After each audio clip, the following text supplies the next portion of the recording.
Yes, you can create a virtual card directly for Starling Space.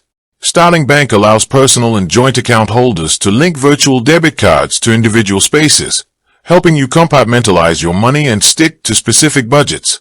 When you create a virtual card for a space, it functions just like a normal debit card with its own unique 16-digit card number, expiry date, and CVV, but it exists digitally within your app. Crucially, any spending you do with that virtual card comes straight out of the balance of the link space rather than your main account balance. If the space runs out of money, payments made with that card will be declined, protecting your main funds. You can set up to 5 active virtual cards at any one time for a personal account or joint account, and you can add them to mobile wallets like Apple Pay or Google Pay for in-person spending. To set one up, simply open your Starling app, go to the specific space you want to use, tap Manage Space, and select the option to create a virtual card. With that being said, thank you for watching.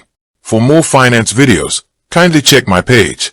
Please like, share, comment and subscribe to my channel. Thank you.